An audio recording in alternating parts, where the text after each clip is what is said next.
저는 첫 번째 이슈로 한번 넘어가 보겠습니다. 자, 김병기 원내대표에 대한 최근의 폭로전. 지금 뭐 여러 가지 지금 폭로전이 나오고 있습니다. 지금 한번 일지를 한번 볼까요? 6월 달에는 보면요. 김병기 원내대표의 부인이 2016년 당시에 국정원에 아들의 취업 청탁을 했다는 의혹 보도가 나왔고요. 또 그 다음에 김병기 의원이 이 쿠팡 박대준 대표와 오찬을 했다라는 게 또 보도가 나왔습니다. 또 아들 관련된 여러 가지 의혹이 나왔고, 최근에는 국토위원일 당시에 칼 호텔 숙박권을 무상으로 이용했다는 의혹이 있었고요. 또 거기에다가 부인과 며느리, 손자 공항 의전 혜택했다는 의혹 보도가 있었습니다. 거기에다가 또 병원 관련된 특혜 의혹도 있었죠. 부인의. 자, 이런 것들이 있었는데, 여러분 이게 다 어디서 지금 나오는가 하면요. MBC와 한겨레 신문을 통해서 나오고 있습니다. 좌파 매체들을 통해서 이 부분이 보도가 되고 있죠. 그렇기 때문에 지금 일각에서는 이게 친청과 친명의 어떤 대리전 아니냐, 뭐 이런 지금 의혹도 나오고 있는 상황인 것 같습니다. 자, 우선 왜 이 보좌진들이 이렇게 지금 폭로를 하고 났을까? 요 이유부터 한번 분석을 해드리겠습니다. 지난 12.3 비상계엄이 있고 난 다음에 12월 4일 날입니다. 4일 날인데 이 보좌진들 6명 있습니다. 보통 의원들은 9명의 보좌진을 두게 돼 있죠. 4급 보좌진, 5급, 6급 등등 있는데, 김병기 의원 보좌진들 6명이서 텔레그램에 이 여의도 맞돌이 요런 이 이름을 걸고 6명이서 소통을 하는 그런 텔레그램 대화방이 있었던 모양이에요. 근데 이 대화방에서 이 보좌진들이 서로 간에 어떤 이야기도 하고 소통을 했는데, 문제는 보니까 이 김병기 원내대표에 대한 뒷담화를 굉장히 많이 했던 것 같아요. 아마 김병기 원내대표가 꽤 모르겠습니다. 제가 직접 보진 않았지만 이 보좌진들의 주장에 따르면 그렇게 썩 좋지 않았던 것 같습니다. 특히 그 부인의 어떤 문제점들, 이걸 아마 보좌진들이 이쪽 안에서 굉장히 많이 나눴던 것 같아요. 특히 김병기 원내대표를 병계 이렇게 불렀다고 합니다. 이 보좌진들이. 아무리 그렇지만 보좌진들이요, 자기가 모시고 있는 이 의원에 대해서 이 정도의 어떤 비하적인 표현을 썼다고 그러면, 물론 보좌진들도 문제가 있겠지만, 그러나 그 의원이 얼마나 어떤 행태를 제대로 안 보였으면 보좌진들이 이렇게 병계라고 그럴까? 더군다나 또 원내대표 이 부인을 두고서는요, 사모총장, 사모님을 빗대서 사모총장, 이빨 다 깨고 싶다, 이렇게 비하를 합니다. 그러니까 이 정도면, 물론 이게 이 보좌진들의 어떤 너무 험담하는 거 아니냐라고 이야기할 수 있겠지만, 이 김병기 원내대표와 사모가 도대체 어떤 일을 했길래 이런 일이 벌어졌을까라는 의문도 갖게 되죠.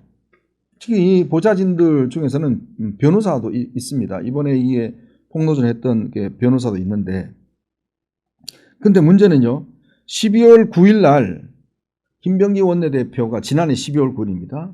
이 텔레그램을 봤다고 그러면서 이 6명 전원을 면직시켜버려요. 잘라버립니다. 이 전원을.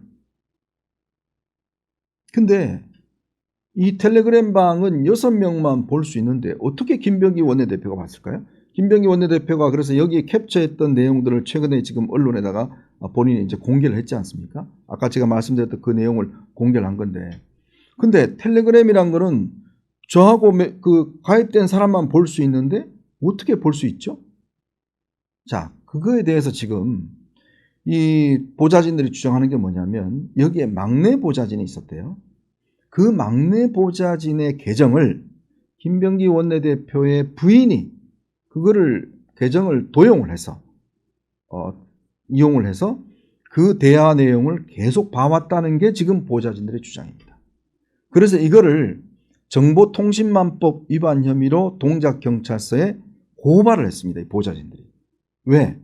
자기들만 볼 수 있는 이 텔레그램 단체 대화방을, 거기에 막내의 계좌를 도용을 해서 그 대화 내용을 다 봤다는 거죠. 이거는 정보통신망법의 위반입니다. 이게 굉장히 심각한 위반이에요. 다른 사람이 계정을 도용했다는 것은 물론 김병기 원내대표는 아니다라고 이야기를 하고 있는데 그럼 아니면 어디서 이걸 받는가? 이 부분에 대한 의혹이 분명히 남아있는 거죠. 그래서 이 부분 아마 앞으로 경찰 수사를 통해서 뭔가 진위 여부가 드러날 걸로 보입니다.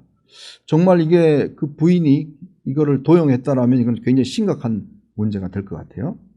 자, 그래서 이제 이게 지금 폭로가 진행되고 있는데 이 문제의 발단은 지난 9월 5일 날 김병기 원내대표가 쿠팡의 박대준 대표라는 사람과 오찬을 했습니다. 오찬을 했는데 근데 여기서 자, 카톡 내용을 한번 보겠습니다. 얼마 전 김병기 원내대표가 본인의 어떤 휴대전화를 기자들한테 노출했어요.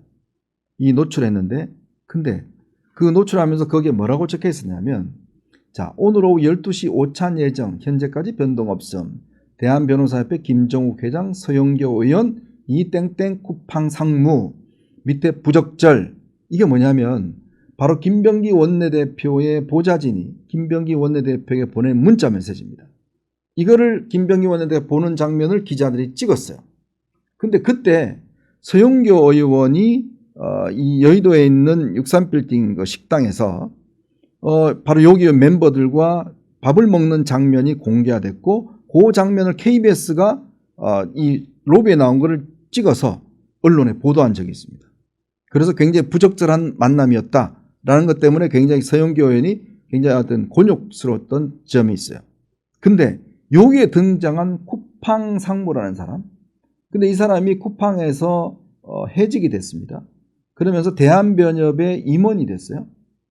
근데 바로 이 지금 쿠팡 상무였다는 대한변협 간부였다는 사람이 바로 전 김병기 원내대표의 보좌진이었다. 이런 지적이 있습니다. 주장이 있죠.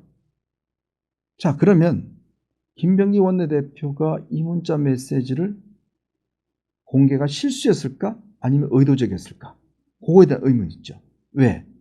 자, 이 지금 자기 보좌진 있던 사람이 서영교회하고 지금 김병기 원내대표 사이가 좋지 않습니다. 이거를 공개함으로 인해서 뭔가 어떤 관계가 있는 것처럼 하기 위한 의도가 아니냐. 이런 의문이 있는 거죠. 그리고 이 보좌진들이 중에서 잘린 2명의 보좌진들, 이 2명의 보좌진을 잘리고 난 다음에 쿠팡에 취업을 했습니다. 아까 제가 말씀하셨듯이. 근데 쿠팡에서 잘렸어요. 근데 이 자른 게 지난 9월 5일 날 김병기 원내대표가 쿠팡 대표와 점심 식사를 하면서 그 사람에게 어떤 해고할 것을 압박한 거 아니냐. 이런 지금 의혹이 일고 있는 거죠. 물론 김병기 원내대표 측에서는 9월 5일 날 만난 거는 이미 이 사람들이 취업하기도 전이다. 이렇게 이야기를 하고 있어요. 이 9월 5일 날 이 만난 것 자체가 쿠팡에 취업하기 전이다.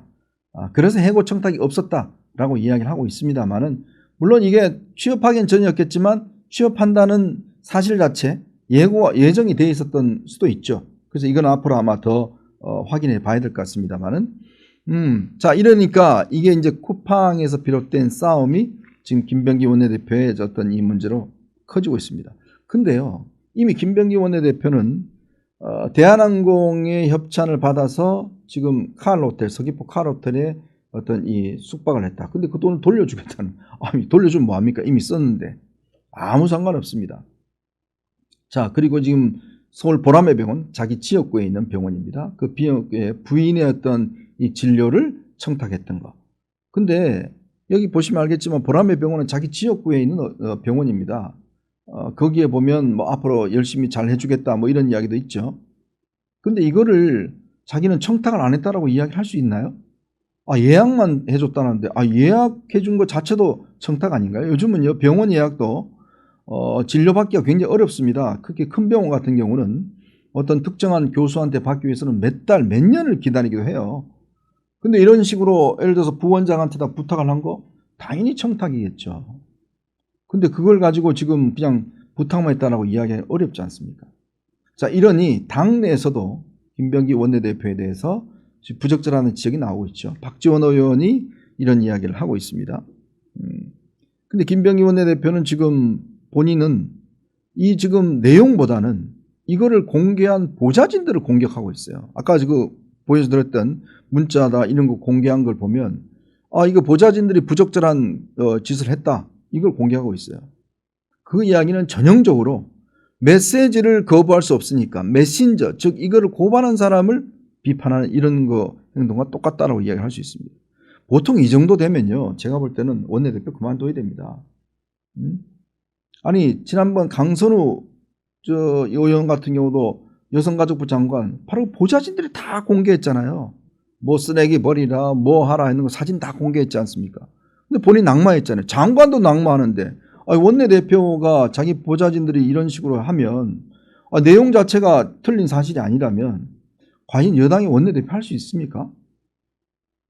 국회의원 특권 없애자고 지금 많은 국민들이 요청하고 있고 국회의원 특권이 그렇잖아도 많다는데 해외 나갈 때 의전받고 또 병원도 예약해주고 또 자기 휴가 갈 때 심지어 자기 가족들 해외여행 갈 때 다 항공사에서 의전해주고 뭐 호텔도 잡아주고 이게 갑질이잖아요. 이걸 해놔놓고 지금 아무렇지도 않게 지금 뭐 대응하겠다 이렇게 이야기를 하고 있는 게 맞는 이야기인지 모르겠습니다. 이러면 과연 지금 민주당에서 하고 있는 많은 이런 어떤 행동들이 그 원내대표가 사령탑인데 과연 적절할까요? 근데 바로 이병기 원내대표는 친명의 핵심이란 겁니다. 즉 이재명 대통령의 핵심 그룹으로서 정청래 대표와 꽤 각이 서 있는 상황이죠. 사사건건 정청래 대표와 부딪히고 있습니다. 자, 그러니까 일각에서는 뭐냐면 도대체 이 폭로 배후에 지금 한겨레와 뭐 MBC가 많이 하고 있잖아요. 이 혹시 친청 그룹, 즉 김어준과 정청래 뭐 등을 중심으로 하는 친청 그룹이 있는 게 아니냐, 이런 지금 의혹이 일고 있죠. 그래서 이게 단지 친명과 친청의 대리전 아니냐? 왜냐하면 지금 차기 원내대표를 둘러싸고 지금 여러 가지 어떤 갈등이 있는 것 같습니다. 친청과 친명에서. 왜냐하면 정청래 대표가 지금 1인 1표제 이야기를 오늘 아마 지금 기자회견 이 시간대 하고 있는 것 같습니다. 첫 기자회견인데 여러 가지 어떤 밀어붙이는 데 있어서 대통령실과 갈등이 꽤 있었죠. 자, 그런 게 이제 이런 갈등으로 불거진 게 아니냐, 뭐 이런 또 정책 시각이 나오고 있는 겁니다. 자, 저는 기본적으로 이 김병기 원내대표 저는 지금 나온 것만으로도 원내대표 자격이 없다 이런 생각이 듭니다. 더 나가면 이 수사 결과에 따라서 만약 부인이 보좌 직원의 텔레그램 계정을 도용을 해서 대화 내용을 봤다고 그러면 이거는 제가 볼 때는 형사처벌감입니다. 앞으로 한번 어떻게 될 건지 한번 지켜보도록 하겠습니다.